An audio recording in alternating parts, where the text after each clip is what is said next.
All right. So, first trimester observations. Here's what I noticed. The students that did not get behind on the homework did very, very well for the most part. It means they practiced every skill that we learned that day. They reached out, they reached out if they had questions, and they didn't get behind.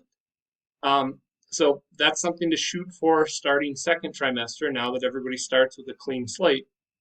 I also want you to keep in mind that tests are worth 50% of your grade, and homework and quizzes are the other 50% of your grade. So you can't just do well on tests and expect to do well in the class, and you can't just do homework and not do well on tests. You have to put effort into both of those. So please make sure you're aware of that. So we did that survey a while back, and I noticed something from first trimester. My office hours, they're available to everyone. Anybody that needs help, stop on in. And you should stop on in and get help um, early and often. It is not, some kids are like, well, I don't want to annoy the teachers, or I don't want to, you know, like, I don't want to take up your time.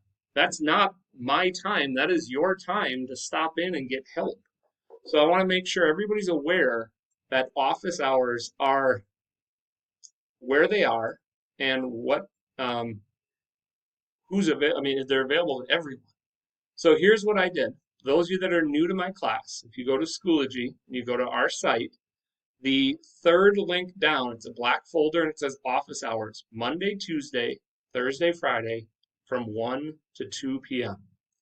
That's every day, unless I send a message saying I have to cancel them. And that happened twice last trimester um, for different reasons. Excuse me. Oh, couldn't hit mute in time. Excuse me. So then you click on that link, and it brings you to the Zoom link, and it has the password. Now, if you're using your school email, which you always should for Zoom, I don't think you'll need the password. All right. And since I have this up here, let me show you what else I'm expecting from you all.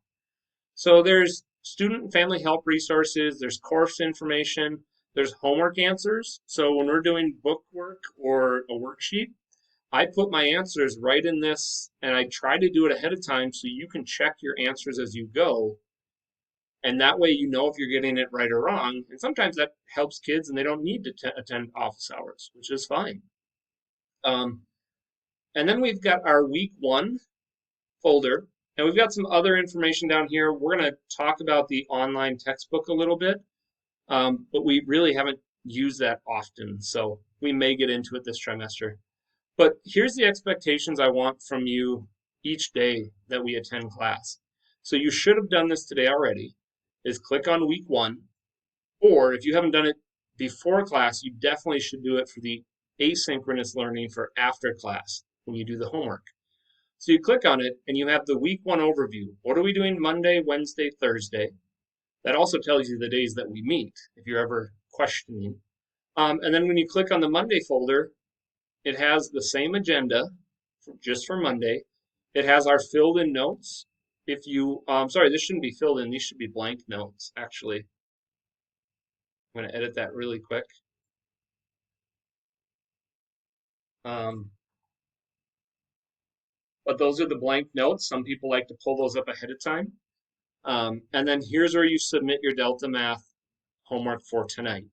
So I am expecting on Wednesday, now I didn't fill this folder out because it depends on how much we get through today, but on Wednesday, you're going to click on this folder and you're going to read everything on here and you're going to follow all the prompts. So please make sure you are engaging in that part of Schoology. Some kids aren't attending on Wednesday, and just keep in mind, Wednesday is not a day off for you. Okay. Um, if you are having issues submitting work to Schoology, that should all be figured out by now.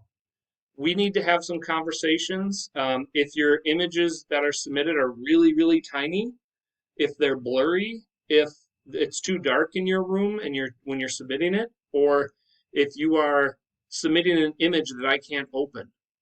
We need to figure all of that out before we get to our next test. And hopefully that should have been figured out already first trimester.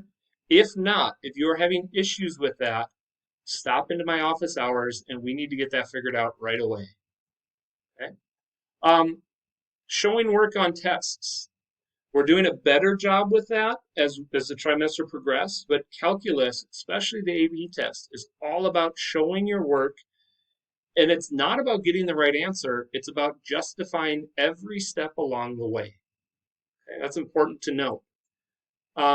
In-class Zoom expectations, please make sure you are attending at the start of class and you're attending for the entire class itself. Okay? And then academic integrity. We have to have a little conversation about this here. I noticed something on the last test, and it has raised a couple of red flags for me. Okay? When we talk about academic integrity, that's you being honest about the work you're shown. And I noticed on a couple specific problems from the last test that there was some work that I was noticing that I never taught you. And it wasn't wrong, the work was correct, and it was a different way of doing it, which I'm not saying that 5 or 6 people had this exact same work. And I think that work is being discovered using alternate sites. And if that's PhotoMath, if it's an online site, that's an issue. And that means you're not taking ownership of your work, which is not going to help you the least bit for the AP test. Okay, it's not telling you what you know and what you don't know. And you have to be honest with yourself here. So I just want to show you this. This just came out for second trimester. And it's important for us to kind of just quickly talk through it. What if you get caught doing something dishonest? Okay, homework-wise, quiz, or a test? What happens? Well, here's the progression of consequences. If it happens the first time, a student may retake the assignment or test for 50% of the credit. Okay, now that's a different test or a different assignment that tests the same thing, but you only earn 50% of the value on that. Okay, which by the way, if you just take the test, there's a 50% floor on the test anyways. You might as well just take it to show yourself what you know versus using the answers from somewhere else. Okay. What happens then if I notice that somebody didn't put their honest work into it? I have to notify the admin, the parents, and then we document it in team communication. And then admin documents that in a behavior tab, so it goes on your record. What happens if it happens again? Okay, then the student receives a 0 for that assignment, and you cannot make it up. And then the teacher notifies the grade level admin, and then the administrator has a conference with the parents, the students, and the admin, and possibly the teacher may join as well, depending on the time of day. What happens if there's a third incident? If you get caught again? Now, keep in mind, this is as simple as something with homework, or maybe it's a quiz, or maybe it's bigger and it's a test, but any of these count. So the consequences are subject to determined by the grade level administration or the teacher, and that could mean being dropped out of the course and getting no credit for this course, maybe even an F. I'm not sure, but there are. I mean, this is like you're almost like a 3 strike and you're out rule, but if it happens once, that's a big issue in my mind. So be honest, do your own work. All right, expectations for class: be on time, attend class for the entire 75 minutes, be engaged. Don't sit on your phone. Don't get distracted. Don't fall asleep. Okay. Always read the agenda, maybe before you do the homework every day. Every Wednesday, you need to engage in the learning, whatever it is. If it's watching a video, taking a quiz, that needs to be done on that day. Complete all the required tasks on time, and then we already showed the Schoology page. Okay, we're going to talk a little bit more about this, but you should have gotten an email about paying for the AP exam. All right, now I will say if you are planning on dropping this course, and let's talk about that right now. If you are planning on dropping calculus for second trimester, that needs to be done like today. You need to email your counselor and say, I don't want to be in second or third trimester calculus. I understand that this is an elective course. I don't need it to graduate high school. Um, but you also need to let me know that you're going to do that, because we then have to remove you from the ordering of the exams. And the nice thing is just because you signed up, you can drop and not have any, there's no fee for canceling an exam this year, which is really nice. Um, okay, so basically, step one was you already registered for this class. Some students came from mishires, and I need to talk to you specifically about getting enrolled in my AP course. Actually, I just email Miss Trevette, and she will switch you from BC into AB. So I'm going to kind of go through my list, and a couple people that are new, I'll just let you guys know um, that I made that contact and it has been switched. A question was asked, if we drop the course, do you get a random elective to replace it? No. To my knowledge, you would be put in a study hall, or you might be placed in a course that maybe you need for graduation. I'm assuming that most of the seniors have already met the requirements for high school graduation. So that would be a conversation to have with your counselor. If you drop calculus, where would you go?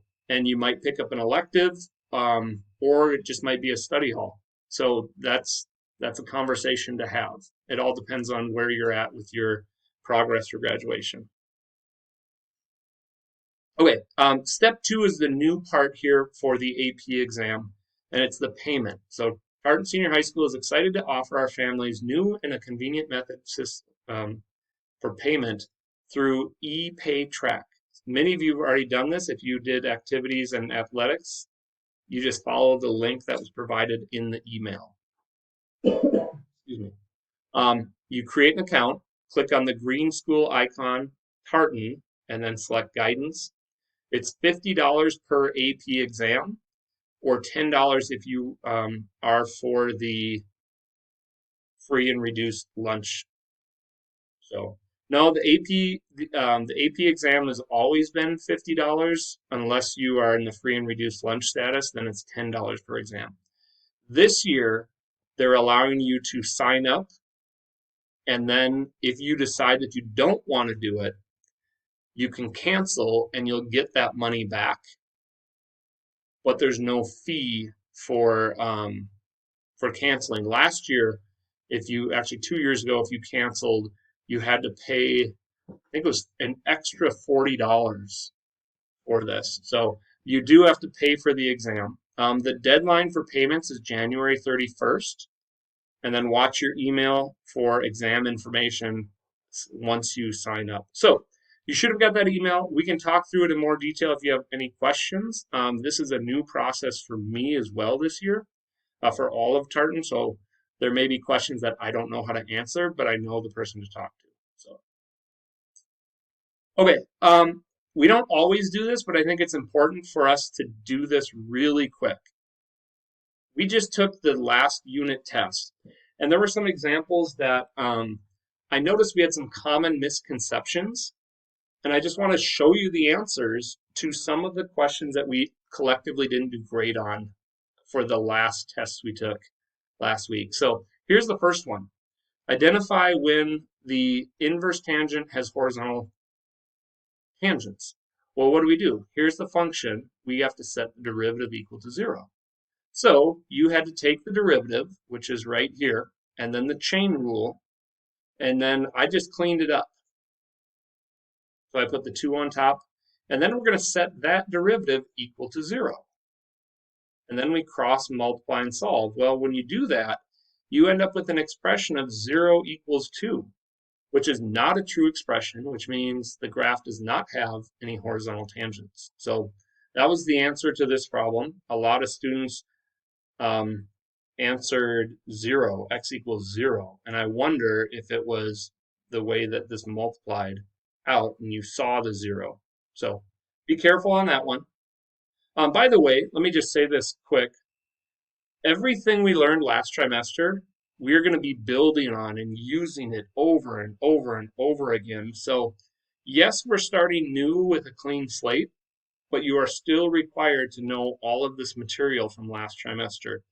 That's one of the reasons why calculus is as challenging as it is. But it's also one of the nice things that the more times you use it, the better you get. I've had students that did not do well first trimester and turned it around and really started working hard. And all of a sudden, things just started to click and to fall into place because we keep using all the derivative rules and all these pieces we've learned over and over and over again. So keep that in mind as you're working and putting effort into class. This was the short answer free response question. And a lot of people missed some pieces here for part one. So I'm not going to spend a lot of time on this, but I just want you to be aware of how I graded this problem. All right, so the question was, how do we know that there's at least one value C over the interval from 0 to 2 that equaled -3? So what I did was I looked at from 0 to 2, and then I looked at the outputs. And it's clear to see that -3 has to be in here because the function is differentiable. If it's differentiable, differentiability implies it's continuous. I will say that it will not tell you it's continuous if it tells you if it's differentiable. You have to know that. We added this in because we wanted you to be a little more successful on this problem. So what did we have to state? So here's what I was looking for. You got 1 point if you said this was continuous on the closed interval. So 1 point there. Then you had to state that the intermediate value theorem was used. That was another point. If you didn't state that you used that, then you didn't get that point. And then the other part was the justification. So what is it? Because f of 2 is less than f of c and f of 0, now notice, if I put f of 0 here and f of 2 here, my inequality signs would not be accurate because it goes from -1 to -4. Well, what does that mean? That means the output at 2 was -4 and the output at 0 was -1. So therefore, because it's continuous, -3 lies in between those points. Therefore, f of c has to equal -3 at some point between 0 and 2. So kind of all this other justification was the remaining point. You got 3 points for that problem. All right, and then the next one was L'Hopital's rule. And here's what I'm noticing. Some of you are not following directions as carefully as possible. When you do L'Hopital's rule, you have to take the limit of the numerator. Notice, I wrote exactly that right here. I didn't do any math. I wrote the limit of the numerator, and then I did substitution, and I got 0. And then you have to do the limit of the denominator. Now notice, I wrote exactly what the limit of the denominator is, and then you plug in 0.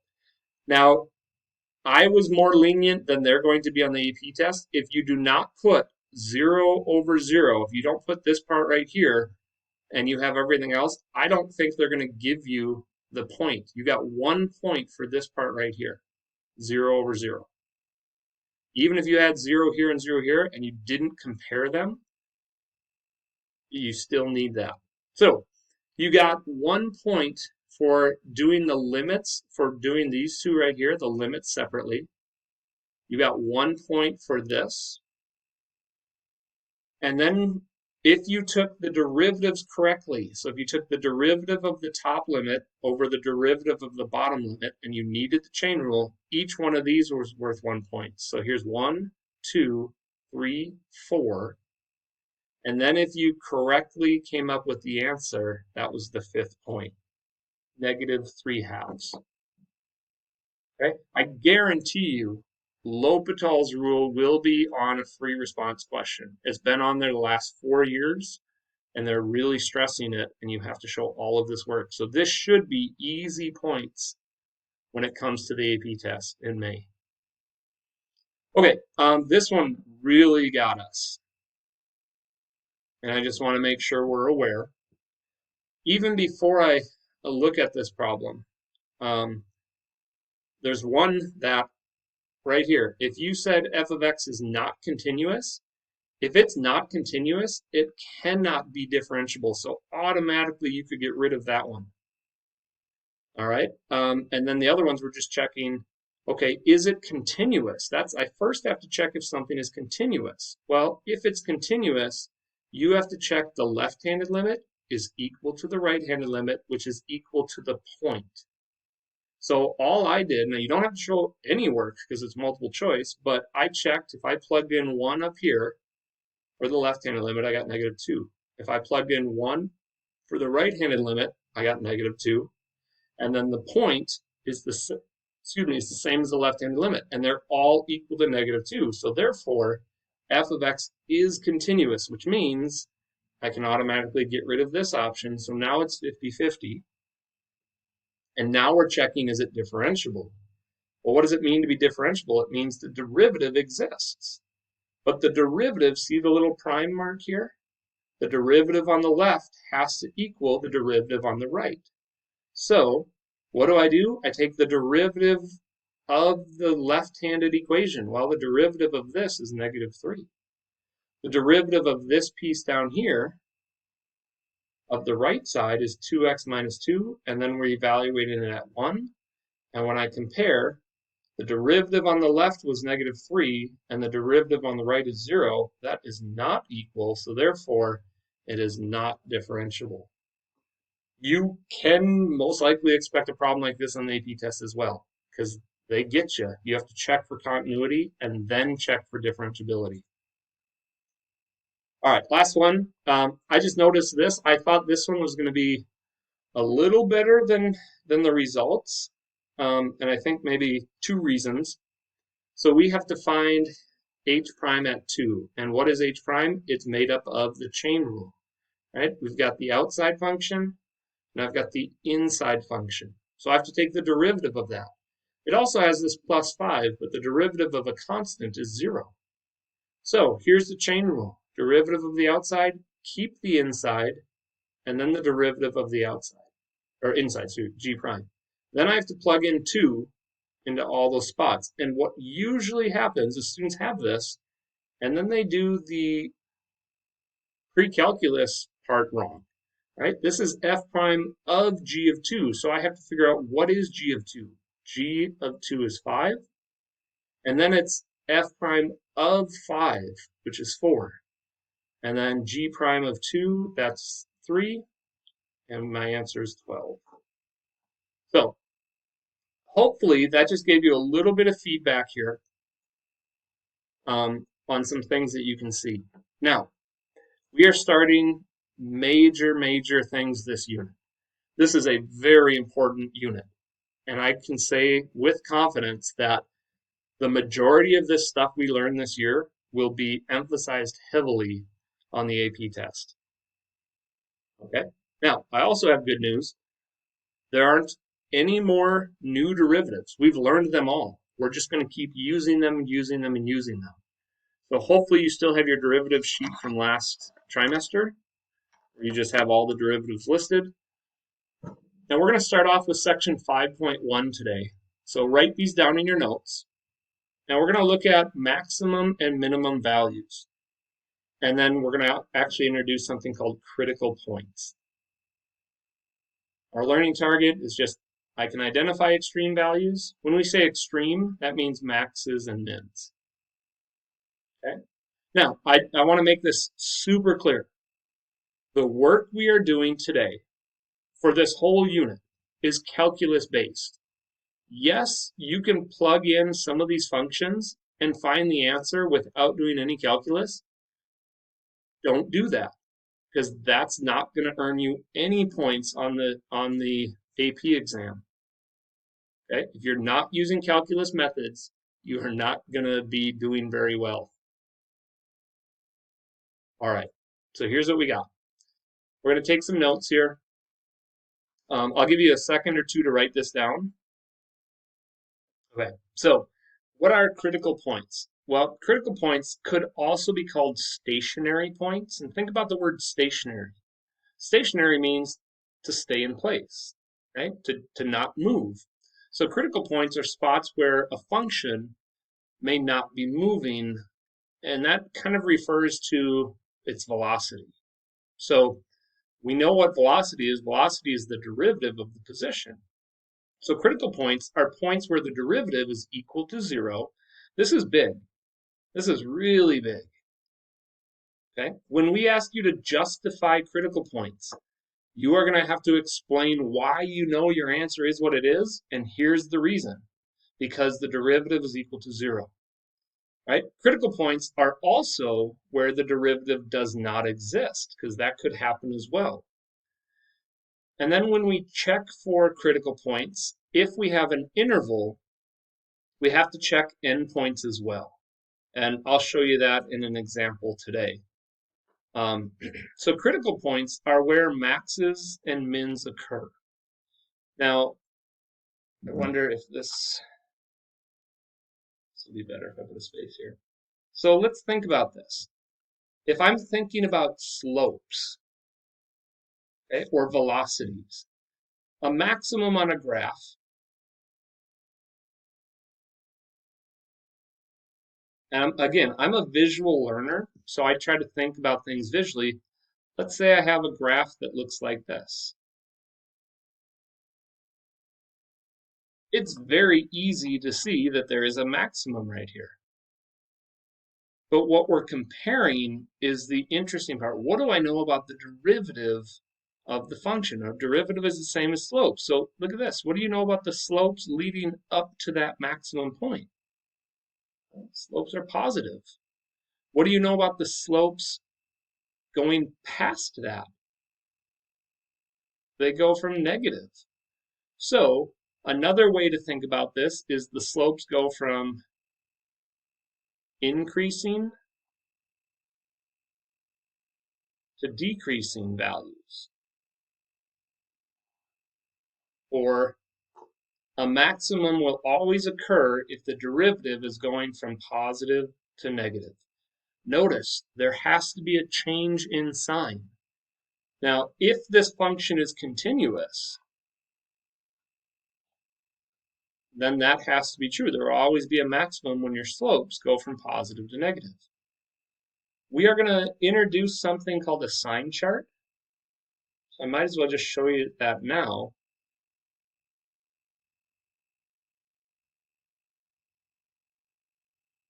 In a sign chart, what we're going to do is we're going to model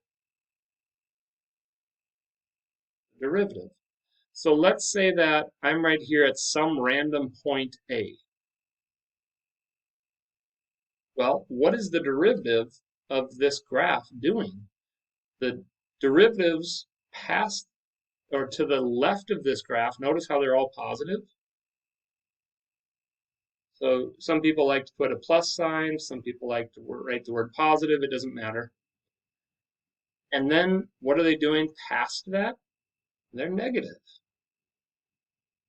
So we can do a sign chart of the derivative and just say if it goes from positive to negative, then you know for sure with certain there's a maximum point at x equals a. It's all based off of the derivative. The derivative can tell us that. Now here's a nice thing. We can do all this without the graph, right? Because some of you are thinking, well, if I know the graph, why do I need to do calculus? What if we don't know the graph? And that's where we're headed. Okay, so let's think about a minimum point. What if I have something that looks like this, and for now, let's just call it x equals b, and let's say that my function kind of looks like this. Maybe it's a parabola.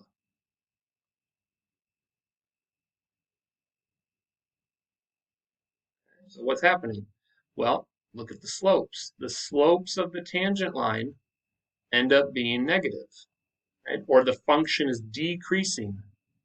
And then it goes increasing, and the slopes of the tangent line end up being positive. So if our slopes go from negative to positive, and that could be present on our sign chart as well,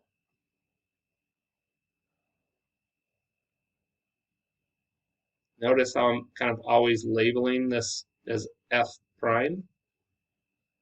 I'll give you a second to write all this down in a second. If I go from negative to positive, that's the evidence that we need to indicate there's a minimum value. Okay, so really quick, how are we going to approach this? Well, what we're going to do is we're going to figure out algebraically where are critical points. We're going to set the derivative equal to 0, and then we're going to solve, and we're going to get some answers. We're going to figure out these are critical points, and then we're going to test those points in the derivative to determine points to the left or right of that point. Is that a go from positive to negative or negative to positive? And that will tell us if it's a max or a min. Now, the last thing I do want to point here is, and you don't have to write this, it comes up in an example, but what if I have a derivative at a point, let's call it C, and I go from a positive slope to a positive slope. Notice there is no change in direction or change in sign. So in this case, if it's a positive to a positive or a negative to a negative, if there's no sign change, then that means there's neither, I think I spelled that right. Oh, that was right. There's neither a max nor a min. Okay, now here's an example. What kind of graph would go from positive to positive? Well, a very familiar graph.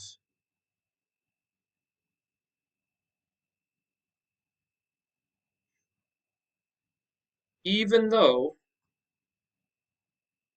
this slope, for one brief moment here, the slope is 0, notice the slopes to the left, positive, positive, positive, positive, positive, and then they get close to 0, but then they remain positive. This is not a max or a min, and a quick example of this is the function x to the third power. So that's kind of like a flat spot.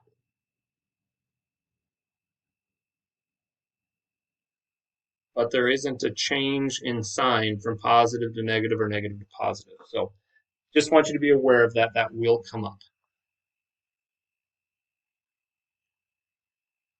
Okay. We're going to look at some things graphically just to paint a better visual picture, and I don't want you to write it down. By the way, all of these notes will be posted on Schoology, so if you ever miss something, you can always go back and look for it. All right, don't write this. This is going to be really quick. Okay, what are extreme values, aka extrema? They're maxes and mins. Well, we've done this ever since we studied graphs. So if I look at this graph, can we determine where the maxes and mins are on this graph?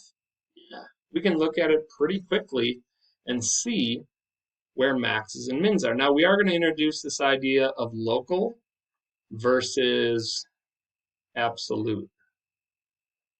Okay? Absolute is, let's deal with that first. Absolute is the absolute highest point on the graph. And since this goes up here, this is the absolute max value. Right? Now, where is the absolute value? It is at y equals 4. Right? And then down here, this is the absolute lowest spot. So this would be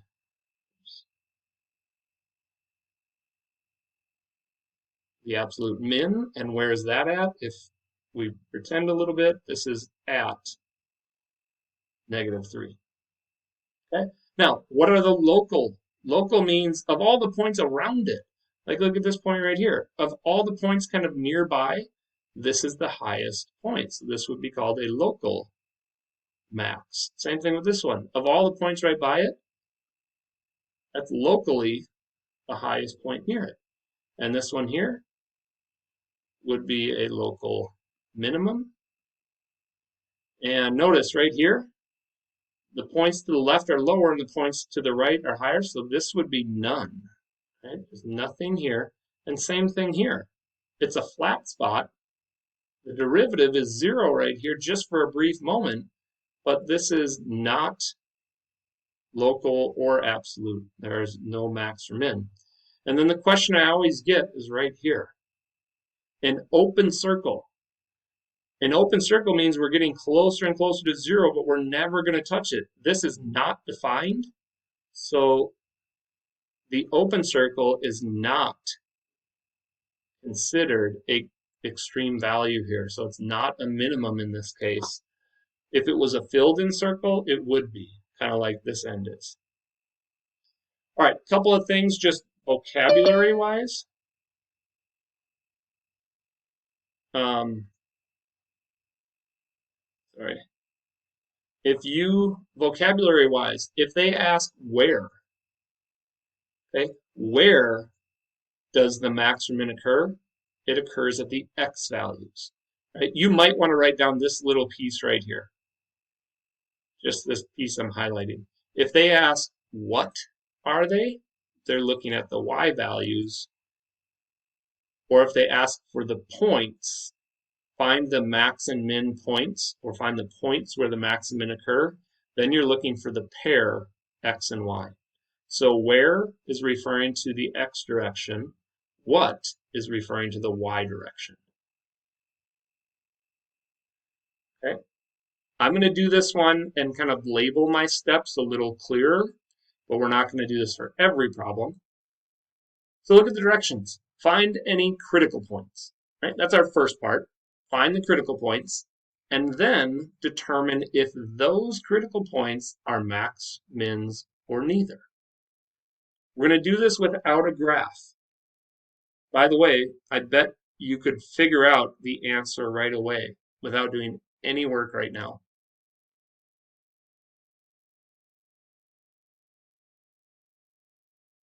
You might not know the exact answer, but you're going to know if we have a max or a min or neither. Right? Look at the function. What is it? It's a parabola. Those of you that had me in Algebra 2 or even Algebra 1, I would have you get up right now and dance. And you do the quadratic shuffle. It's a parabola that opens upward, which means we know for sure that there's a maximum here because parabolas are continuous. So we already have an idea. Now I will say that this problem is a little easier just so we can get the steps down, and it's going to grow into more challenging work as we go on. So we're going to ask you to find critical points. Anytime they ask for that, or if they just ask for a max or a min, this is when derivative is equal to 0. All right, so my first step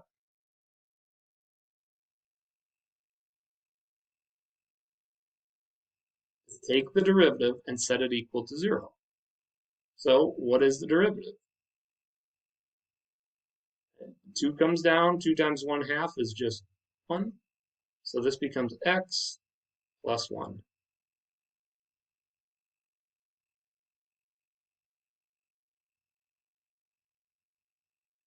Yes, great question. Somebody asked, couldn't we just put it in our calculator and do it? Again, we're not focused on the answer, right? We're focused on the calculus work. So you have to show the calculus work. And I might even recommend doing this, is just put the derivative right down here, and then we're going to set it equal to 0. And now we're going to solve, right? So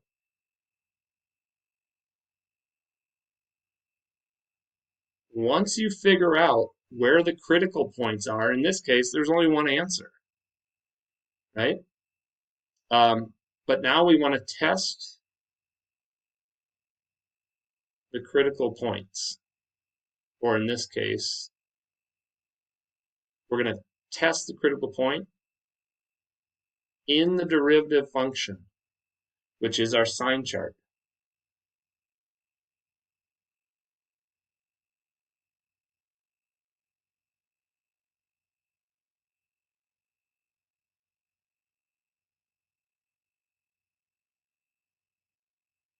Now, when I'm making the sign chart, I have to label it f prime of x. I have to tell the reader this is where I'm looking at. So what are we going to do? We're going to take our critical point and we're going to just say, okay, I know that the derivative, the slope is 0 at this point. But what is the slope on either side? Okay, so now how do I figure out if it's positive derivative or negative derivative? We're going to test the critical point, and then we're going to check values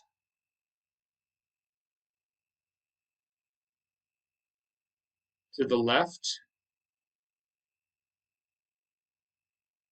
and right of the critical point of -1. So I'm going to test a point that's to the left of -2. Give you guys a second to get caught up here.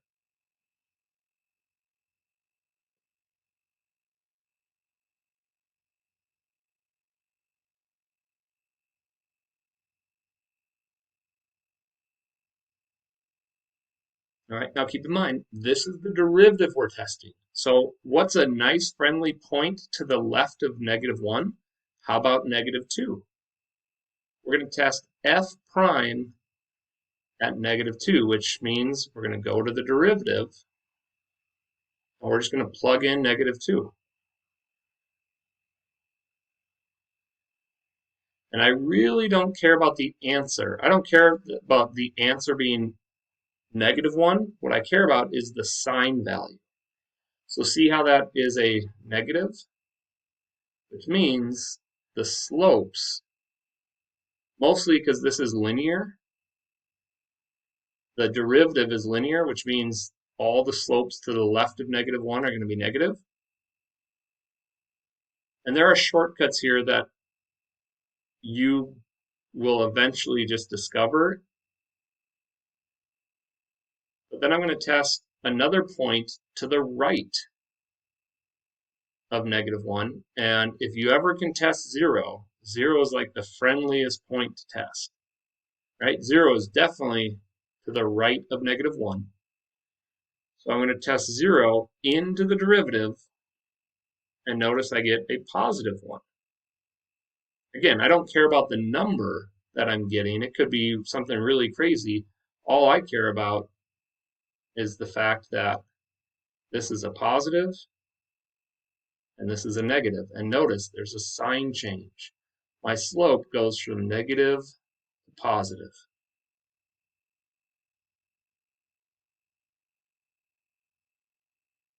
And then the part that kids always skip.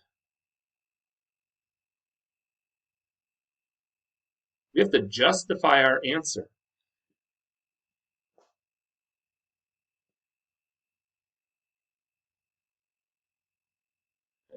Now, if I go from negative slopes, decreasing slopes to increasing slopes, think about what kind of point is there. Decreasing to increasing, that means that there has to be a minimum value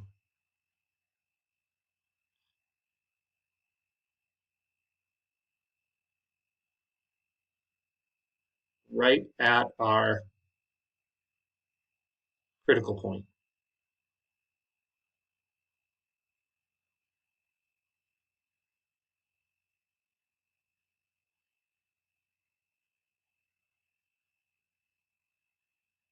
Okay? So here's the big part.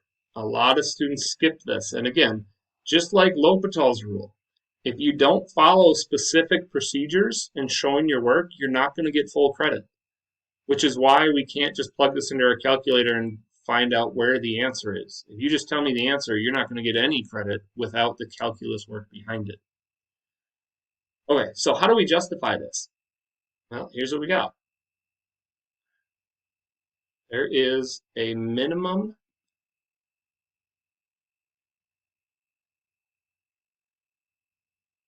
at x equals -1, right? That's what we justified, but why? because f prime of x, the derivative, goes from negative to positive.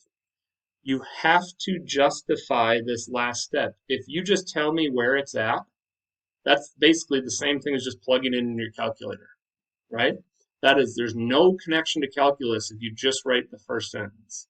Or the first part of that sentence. If you write the second part, that's explaining using calculus, and you really need to do that. So don't be too lazy on the homework. That's where kids kind of go wrong, is they're not diligent enough on the homework that they skip this justification right here.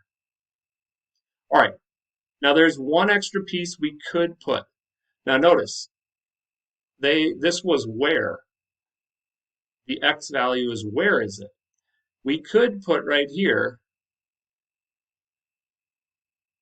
what is the actual minimum? And to find this value, it's plugging x equals -1 into the original function.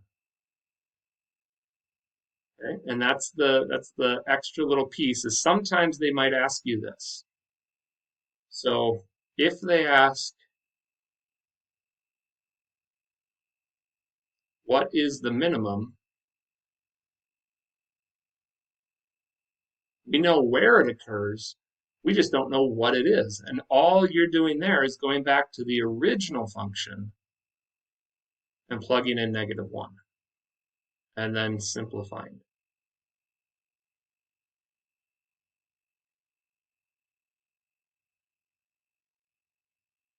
And it might not be super friendly.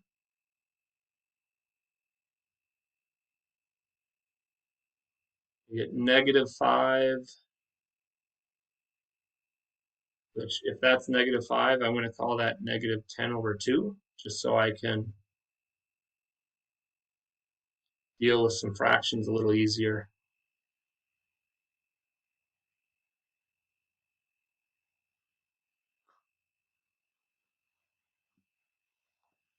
Okay, now here's the thing. If you feel comfortable with this work, the only way that this gets harder is I give you a more challenging function, which means a more challenging derivative. Other than that, it's the same work. Now, we can get more than one critical point, and you'll see that coming up with a couple examples. But if you feel like you got this, then I think we're in a good spot. All right, there's an extension here that I want to just introduce you to. I could ask you, without even looking at the graph of the original function, we can still determine when is the original function increasing or decreasing. I just saw somebody just said that they, instead of doing -9/2, they put -4.5. Same thing, you'd get the same answer. So that's good. If it was multiple choice, it'd be written in fraction form. Okay, but look at, if we do all this work, we can also answer other questions about the function. So let's just kind of take advantage of the fact that we did all this work, and let's look at, when is f increasing? Well, f of x is increasing on what interval? Well, let's look at it. Where is the derivative positive? Whenever the derivative is positive, I might put that in right here. F prime of x has to be greater than 0. We already know, anytime from -1 to infinity.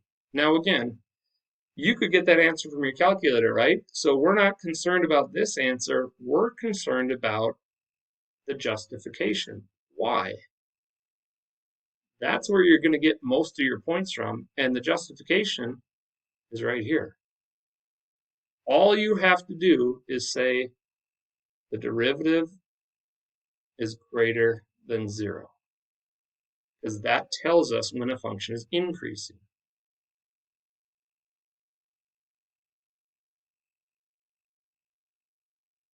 Okay. And then when is it decreasing? Well, the function is decreasing anytime the derivative is going to be negative. So f of x is decreasing.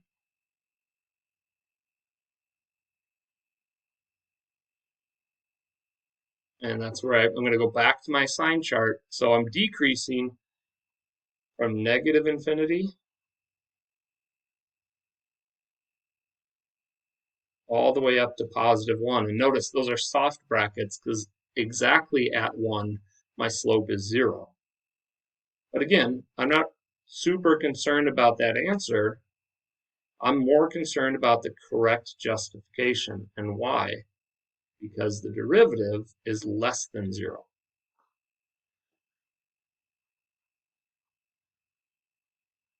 As you're studying and doing your homework, focus on the why, right? Why is this true?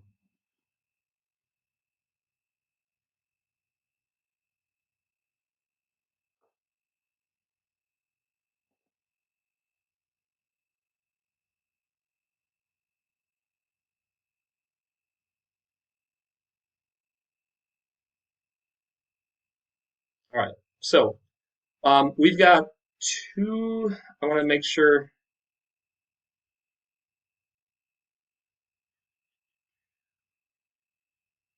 Trying to think which one is going to be best for us. Let's do this one first, and then we might skip this second one. So I definitely want to write this one down. Now, the original equation, or the original problem, says find the x-coordinate of all relative minima, which is just saying where are the minimums occurring.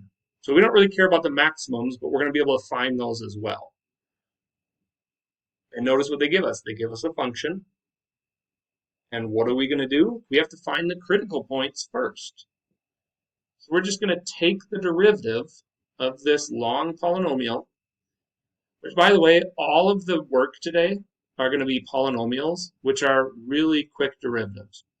My goal is to just get you guys comfortable with the process, and then we're going to start doing more challenging work on Wednesday and Thursday, but it's the same steps, which is really nice.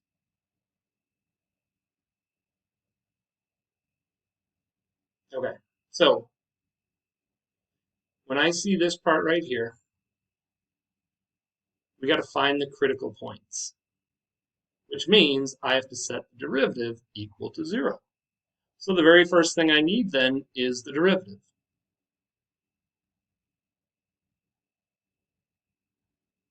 Go ahead and find the derivative of that.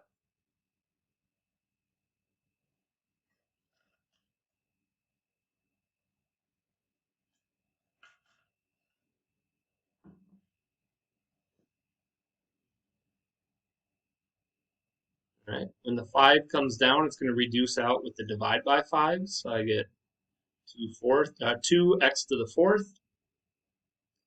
The 4 and the 7 are going to multiply together to give me 28 x to the 3rd.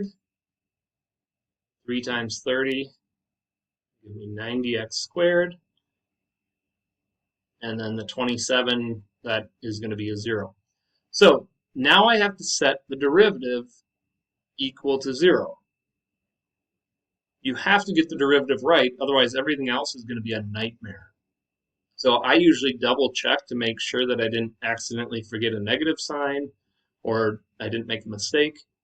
But then I have to use any rules that I know from calculus or from Algebra 1. I got to solve this, right? Without a calculator. So I'm going to actually factor out a 2x squared from everything else. And what's left over is an x squared minus 14x plus 45.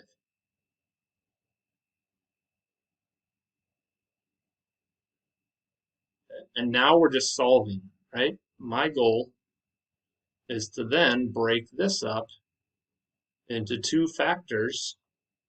So I'm thinking what times what gives me 45 but adds up to give me negative 14. That's an x minus 9 and an x minus 5.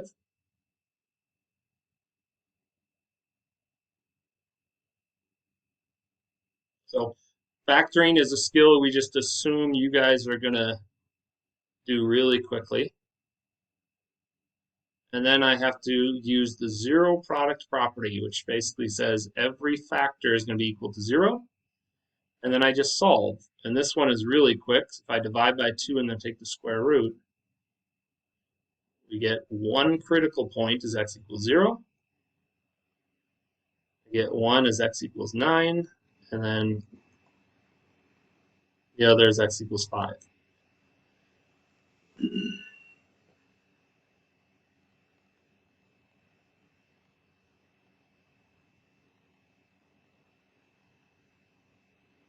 Okay.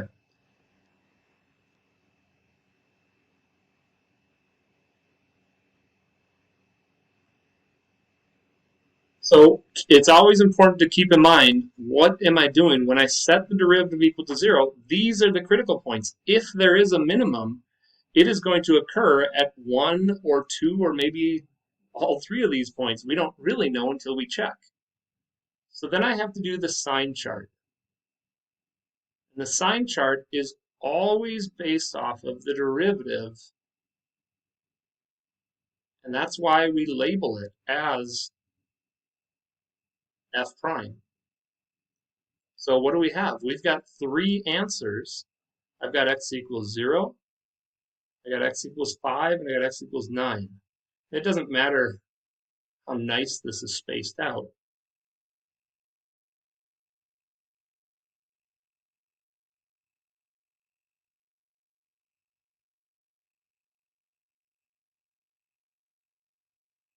Okay? So now we have to test points to the left and right of 0, to the left and right of 5, to the left and right of 9 in the derivative, because I want to just figure out the sign. Is it positive or negative? And that's going to tell me if there's a max or a min. So we're going to test points. And an easy point to test is negative 1. Right? Negative 1 is to the left of 0. And I'm going to plug it into any form. Now notice, negative 1 might be easier to plug into the bottom part right here. Now again, I don't care about the answer, right? I just want the sign. So let's think about this. I'm going to show this work just so you guys can see it.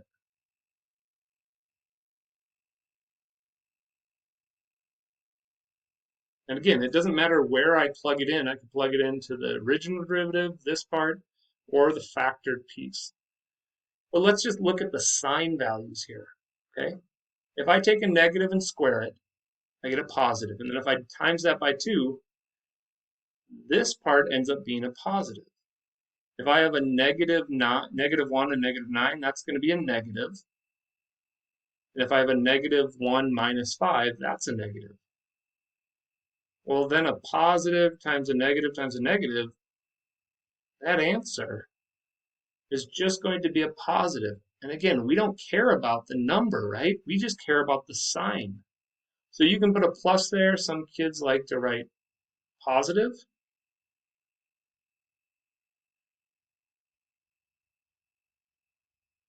Now there is another connection as well. If you make a strong connection here, notice how the original derivative was x to the 4th. Isn't that an even function? So it's going to go down, up, down, or it's going to go down, maybe up, down, but it's going to be even, so both ends have to go up. So I'm pretty sure that this is positive. You can use shortcuts if you see them. Okay, and once we get really good at this, I will encourage shortcuts. But for right now, let's test the point in between 0 and 5. So I'm going to take the derivative, and a nice friendly point between 0 and 5 ends up being a positive 1.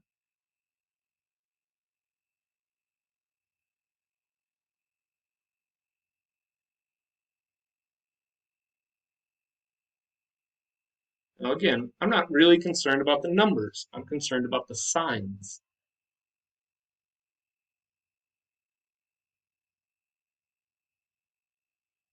So let's think about this. 1 squared times 2 is positive. 1 minus 9 is negative. And 1 minus 5 is negative. And then I get a negative times a negative. All that ends up being positive. So right there, we know exactly what's happening at 0.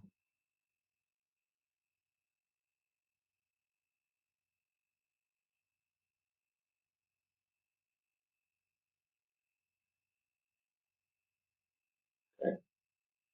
Now we got to check a point in between 5 and 9. It doesn't matter what you pick. Let's do 6. We could do 7, 8. We could do 7.325. It doesn't matter.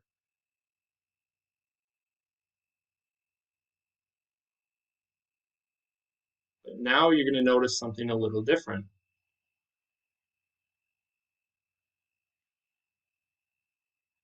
Right? 6 squared times 2, that's a positive number. 6 minus 9 is a negative. But then 6 minus 5 is a positive. So I get positive times negative times positive. The answer there is negative.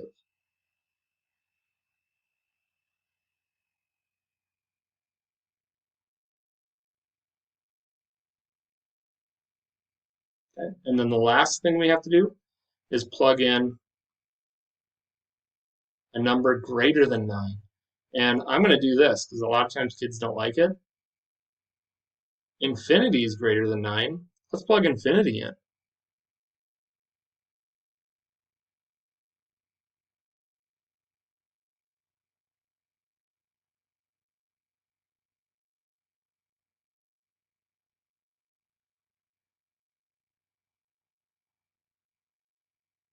I like that idea because now we're just really focused on the signs. Infinity squared times 2 is positive. Infinity minus 9 is positive. Infinity minus 5 is positive. So that answer has to be positive.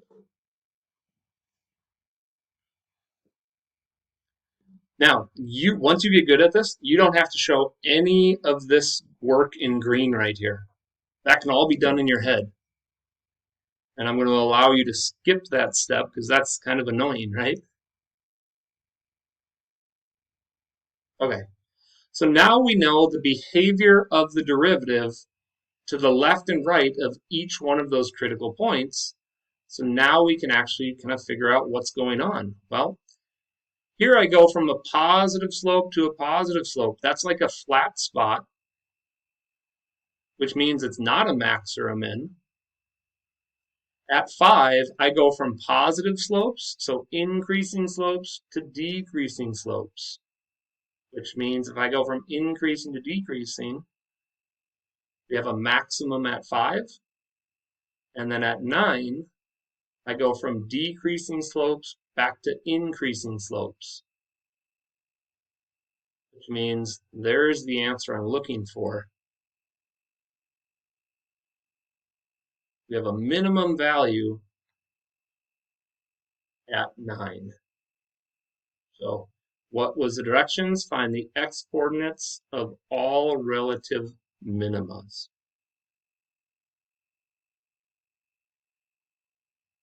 So then I don't have a ton of room. I'm just going to put my answer right up here.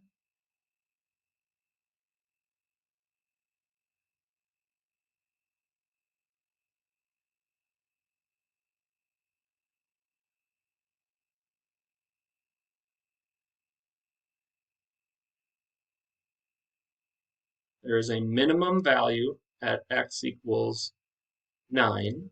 Now again, why? Right? If you're just stopping here, then you're not doing the calculus work, or you're not going to earn points, because the derivative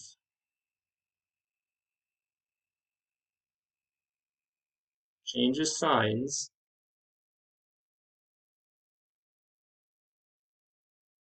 from negative to positive.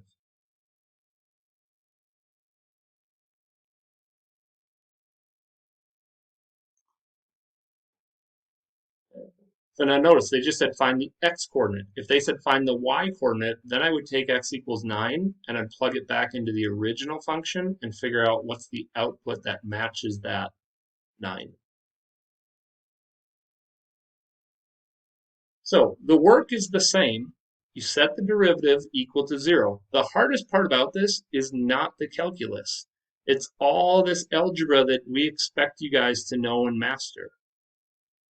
So I want to add one little extra piece. Look at our work already. We already did the sign chart. I did all this green work to know what the derivative's doing. So why don't we just take this and answer, when is the function increasing? And where is it decreasing, or when, I should say.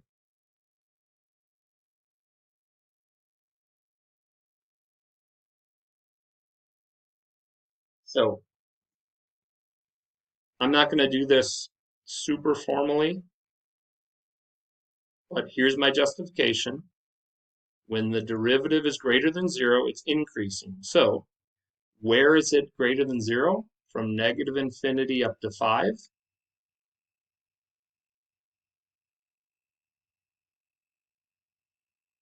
And from 9 to infinity.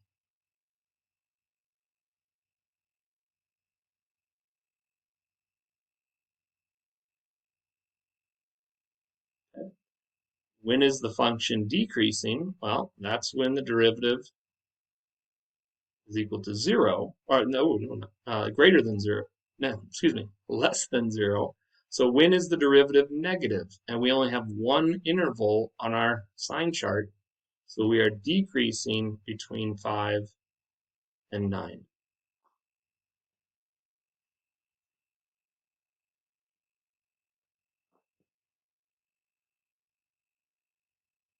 All right, I got one last problem that I don't know if we're going to have enough time to get through it. I just want to show you this quick. I might have to do this problem for Wednesday. So notice really quick that this function is a polynomial, which means it's continuous all the way from left to right. And that's why we went from negative infinity and had positive infinity in there. But what if there's an interval, right? So let me show you. We're going to skip this one.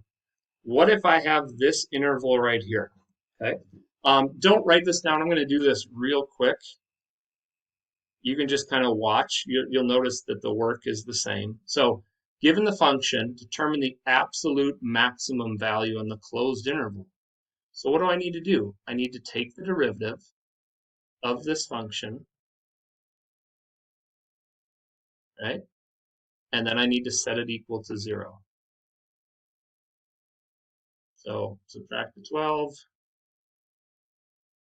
If I divide by negative 3, and then when I take the square root of both sides, I get x equals 2 and negative 2. You get two answers when you take the square root. So now I'm going to do the sign chart from negative 2 to 2. Now here's what I mean, and hopefully we can follow this. What if I take a negative and put it into a really big negative number and I put it in here? So if I put a negative infinity in here, it's going to square and become negative 3 times infinity, which is a big negative, plus 12. That side's going to be negative. What if I put 0 into the derivative? If I put 0 here, my answer is 12, which is positive. Now what if I plug in positive infinity? Well, positive infinity squared is positive infinity times negative 3 is negative infinity. Negative infinity plus 12 is a negative. So I just did my sign chart really quick. Now that tells me that I go from decreasing to increasing. So right here, I have a minimum. And then I go from increasing to decreasing, so I have a maximum. However, we have an interval. So when you have the interval, this is kind of the new part, you need to check which one is the absolute max. And to do that, we're going to make and test all the values. So I have to figure out if x is -3, -2, 2, and 3, what is the original output? And you don't need to show any work for this. I'm going to actually do this in my calculator. I wish I had. You guys can give me like an extra minute today. That would be wonderful. Okay, so I just used my calculator really quick and I got notice this isn't the derivative. I plugged it into the original function. I got 0, I have -7, I have 25, and I have 18. These are regular outputs. So now, which one is the absolute largest? That is the largest output of 25. So absolute max at x equals 2. And then notice, where would if I asked you the absolute min,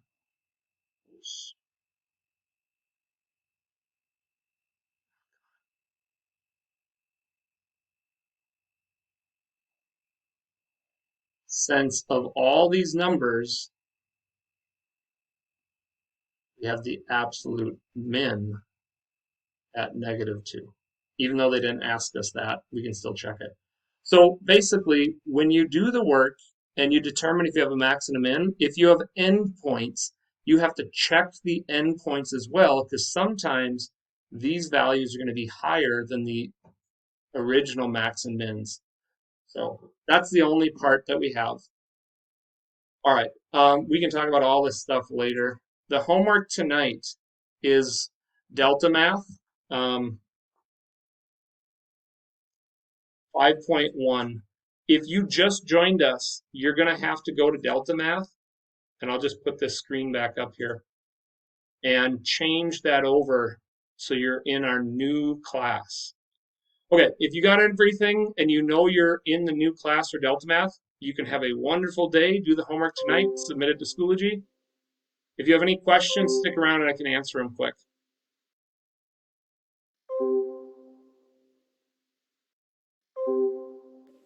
So what about the delta math over break? Oh, that was just to give you guys practice. If you didn't do it, then it's going to not help you for the AP test. If you did do it, then that's something that you are going to benefit from. So there's no points assigned to it or anything. Oh, okay. That was just my question. Okay. Yep. Bye. See ya. Have a good one.